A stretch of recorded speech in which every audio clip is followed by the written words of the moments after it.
Hello दोस्तों, welcome to my YouTube channel.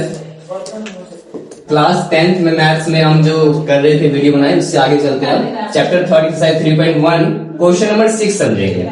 इसमें आपको एक समीकरण, एक linear equation with two variable, दो चर में दिया हुआ है आपको, और तीन आपको कंडीशन दिए गए। आपको एक और समीकरण बताना है जो प्रतिच्छेदी रेखाएं इसके साथ आपस में मिलकर बने, एक कंडीशन को सेटिस्फाई करे, एक मतलब परिस्थिति बना के दे।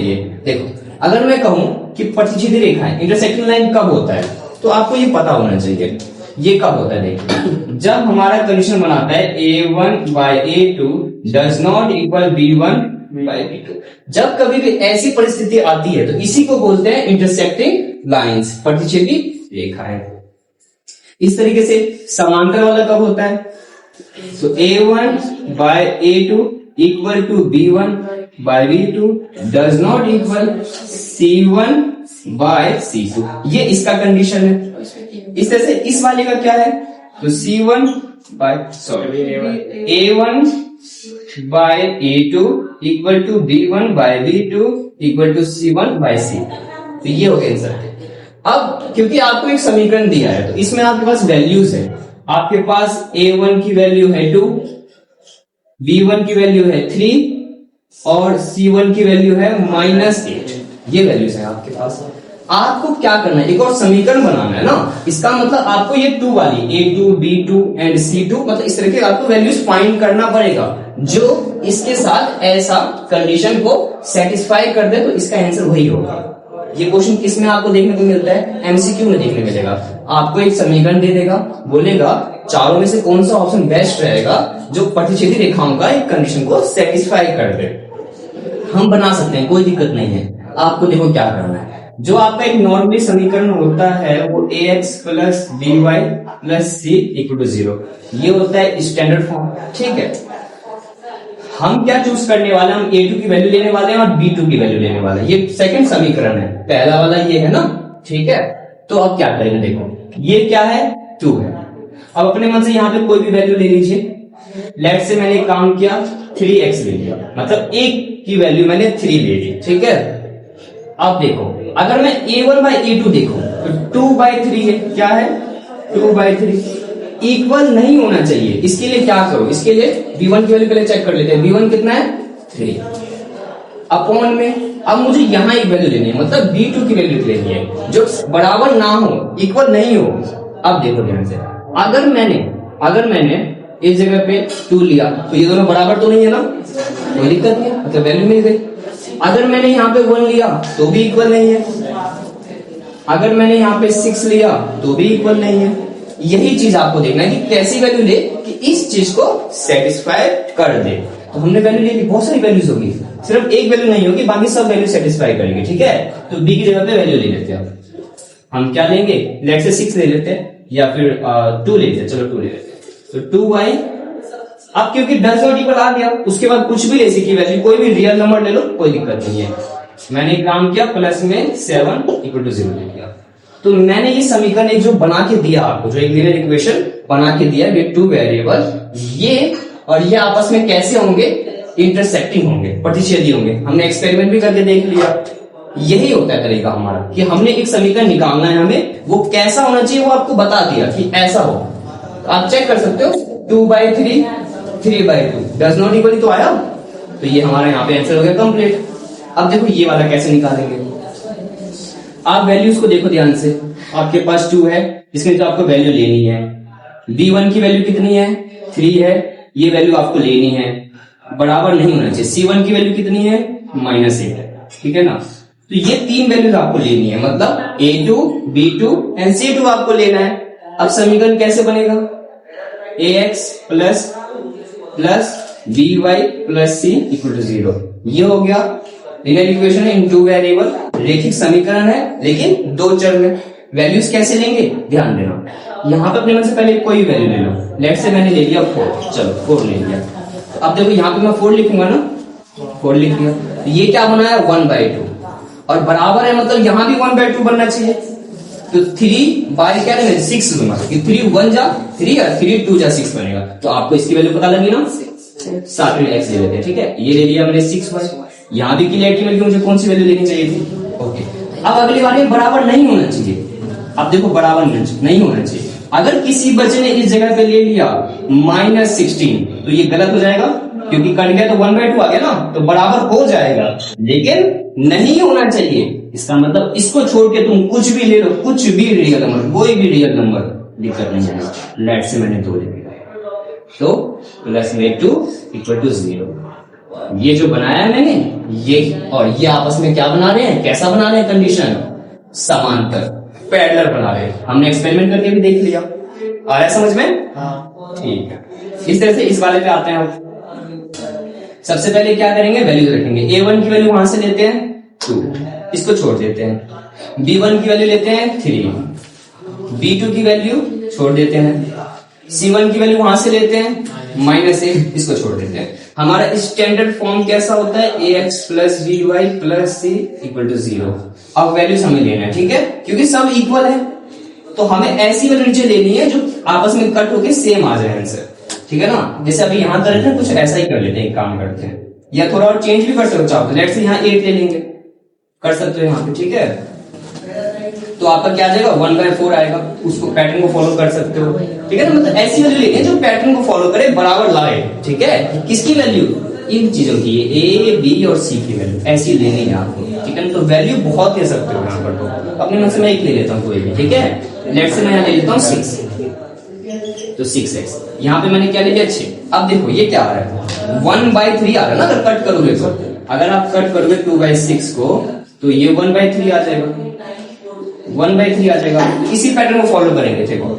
अब ध्यान देना, 3 यहाँ पे है, तो यहाँ क्या लेना चाहिए कि 1/3 आ जाए। हाँ, क्योंकि देखो 3 1 जा 3, तो किसको गुना करोगे 3 से कि 9 आ जाए, मतलब वही नंबर बने, उसका एडजस्टमेंट बने, 1/3 बने, तो यहाँ पे मुझे 9 लेना चाहिए। 9 लेके देखो क्या फर्क पड़ेगा, कट करेंगे 1/3 आया, देखो यहाँ भी 1/3 बराबर चल ही रहा है। अब यहाँ पे क्या बनेगा बताओ, तो देखो यस 24, लेकिन नेगेटिव लिया ना मैंने, क्यों, क्योंकि यहाँ भी माइनस है ना, यहाँ पे माइनस हो गया, देखो नेगेटिव कट, दोनों काटोगे 1/3, तो 1/3 आया ना, मतलब एक नंबर आना चाहिए जो बराबर बना पाए, तो हमारे पास वो इक्वेशन आ चुका है ये। तो ऐसे ही निकालना होता है आपको, और मैंने भी आपको निकाल दिया, इंटरसेक्टिंग का ये निकाल दिया। इसके अलावा और भी बहुत निकलेंगे, और भी ऑप्शन से निकालने के, ठीक है। मैंने आपको एक एग्जांपल दे दिया है, ठीक है। ऐसे ही पैरेलल वाले का ये दे दिया, कोइंसिडेंट का ये दे दिया, ठीक है। अभी देखो यहाँ हम निकाल रहे हैं, अगर एमसीक्यू में आएगा तो निकला हुआ पहले से होगा, तो वहां पे आपको चेक करना पड़ेगा, वहां पे आपको क्या करना पड़ेगा, चेक करना पड़ेगा कि जो आपको गिवन है और जो 4 ऑप्शंस में आपको छांटना पड़ेगा कि कौन सा ऑप्शन बेस्ट है इंटरसेक्टिंग के लिए, प्रतिच्छेदी कंडीशन को, मतलब इस कंडीशन को सेटिस्फाई कौन सा ऑप्शन कर रहा है। या फिर समांतर वाला दिया है, पैरेलल वाला बोला है, पैरेलल वाला बताओ कौन सा इक्वेशन, जो पैरेलल जो समीकरण कौन सा है 4 ऑप्शन में जो इसके पैरेलल है। तो वहां आपको क्या ये लिखना और वैल्यूज के हिसाब से फॉलो करना पैटर्न कि कौन सा सही है कौन सा गलत है। कैसे, a1/a2 equal to b1/b2 value put करके आपको चेक करना होता है, ठीक है। तो आई होप समझ में आ गया होगा आपको, ठीक है। नोट डाउन करें, ठीक है क्लास। अब हम करेंगे टॉपिक प्रतिस्थापन विधि, सब्स्टिट्यूशन मेथड का, जिसके लिए मैंने 2 क्वेश्चन ले लिया है, एक ये रहा और एक ये रहा, ठीक है। कैसे करते हैं इसको समझो, और इसमें क्या होगा, आपको हल निकालने हैं, सॉल्यूशन निकालने हैं। सॉल्यूशन निकालने का मेथड मैं आपको बोल रहा हूं, प्रतिस्थापन विधि, सब्स्टिट्यूशन मेथड, अलजेब्रिक मेथड है, बीजगणितीय वाला आपका एक विधि है। कैसे निकालेंगे इसको समझेंगे। जब भी आपको हल निकालने बोलेगा, सॉल्यूशन निकालने बोलेगा 2 समीकरणों का, तो जो आपको 2 समीकरण दिया जाएगा उन दोनों को आपको मानना है, लेट करना है। एक को क्या करेंगे, हम पहले वाले को पहला समीकरण मान लेंगे, दूसरे वाले को 2 समीकरण हमने मान लिया। अब इसके बाद क्या करना है महेश, ध्यान दो, 2 समीकरण हमने मान लिया, उसके बाद आपको क्या करना है, किसी भी इन 2 समीकरण से जो आपको छोटा लग रहा है, जो आपको दिखने में क्या लग रहा है, छोटा लग रहा है, आसान सा लग रहा है, क्यूट सा लग रहा है, उसको उठा के नीचे लाओ, उसको उठा के नीचे ले आओ। अब देखो इनमें छोटा कौन सा है, ऊपर वाला छोटा दिख रहा है कि x + y छोटा सा है, ठीक है। तो इस चीज को हम क्या करेंगे, नीचे लेके आएंगे, हम क्या करेंगे, इसे लेके आ जाएंगे, और एक बात और ध्यान रखें, जब आप इसे लेके आ रहे हैं तो आप उसमें क्या करेंगे, जो आपके दो वेरिएबल है, दो चर है ना, एक एक्स और एक वाई है, तो एक चर एक वेरिएबल को एक तरफ रखना है, बाकी सारों को एक तरफ रखना है, बाकी सभी को एक तरफ रखना है, सभी को। तो हम क्या करेंगे, लेट्स से ये एक्स तो इधर ही रहने दिया, पहले लिखा 3 और वाई इधर आएगा तो ये जो चीज मैंने बनाया है ये होगा आपका समीकरण तीसरा, ये हो गया आपका समीकरण तीसरा। हमने क्या किया, हमने समीकरण तीसरा बनाया। कहां से बनाया, पहले समीकरण को सॉल्व करके तीसरा बनाया, पहले समीकरण को सॉल्व करके तीसरा बनाया। जो तीसरा समीकरण हमने बनाया, जो हमने तीसरा समीकरण बनाया उसमें एक चर इधर है, बाकी सब एक तरफ है। ये बात ध्यान समझ में आ गया?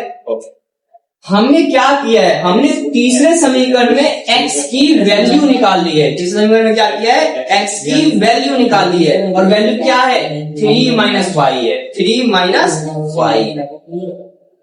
बस अब आप क्या करोगे, अब आप क्या करोगे, अब x का मान, ध्यान तो बातें मत करो, ध्यान, x का मान समीकरण 2 में रखने पर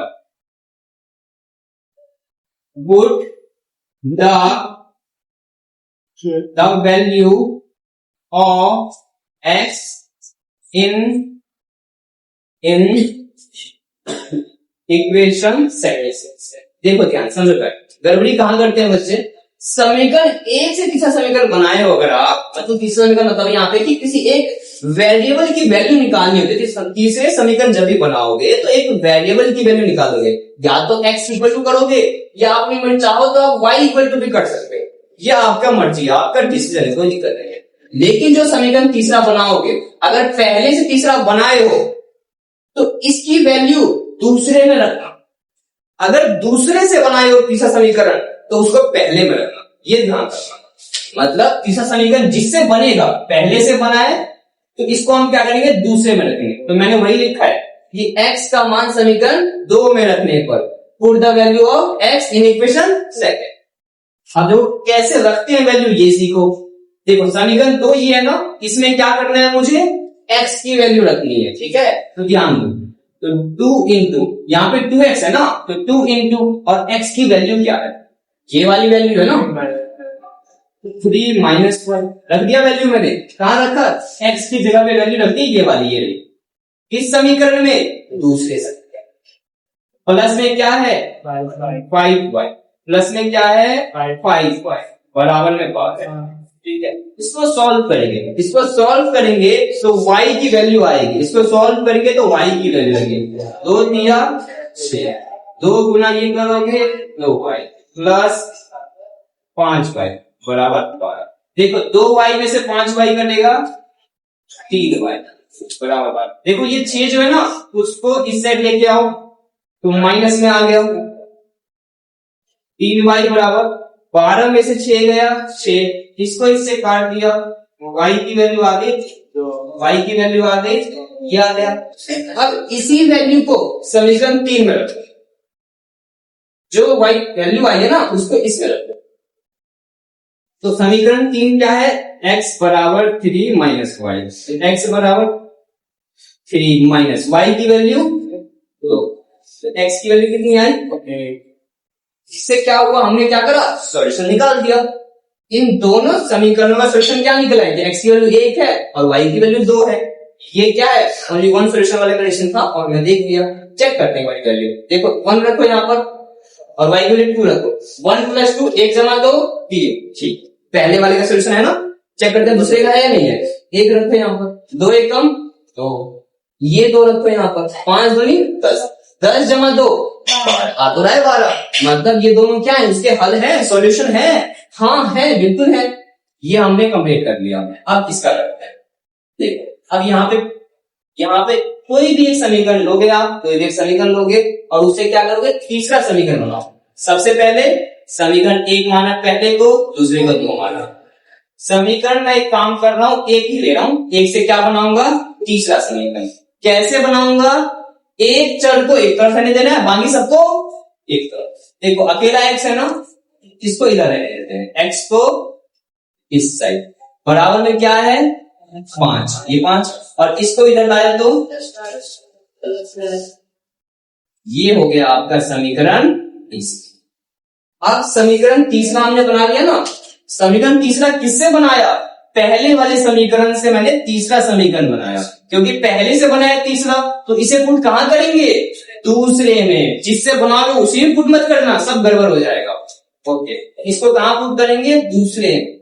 लिखेंगे हम, क्या लिखेंगे? अब देखो, हमने ये बात देखा कि तीसरे समीकरण में x बराबर सब कुछ है ना, ये मतलब x की वैल्यू है वो, तो आप ऐसे लिखोगे x का मान समीकरण, ऐसे लिखोगे पूरा लाइन, x का मान समीकरण किसमें रखने वाले हैं? 2 में ना, तो 2 ही लिखेंगे, समीकरण 2 में रखने पर, तो रख देते हैं इसमें 2 गुना x की वैल्यू जो है उसको रखो,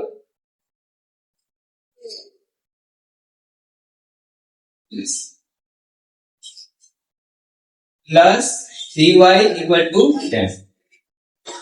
ठीक है, सही रखा है मैंने। देखो इस x जगह पे ये वैल्यू रख दी है, ये रही, बाकी सब कुछ सबके सब सेम टू सेम। ओके, 2 पंचे 10, 2 दूनी 4y प्लस 3y बराबर 10। देखो इन दोनों को आपस में जोड़ देते हैं, 7y बराबर 10। इस 10 को इधर भेजो, माइनस में आ जाए, ये तो 0 आ गया, मतलब y की वैल्यू 0 आई है भाई।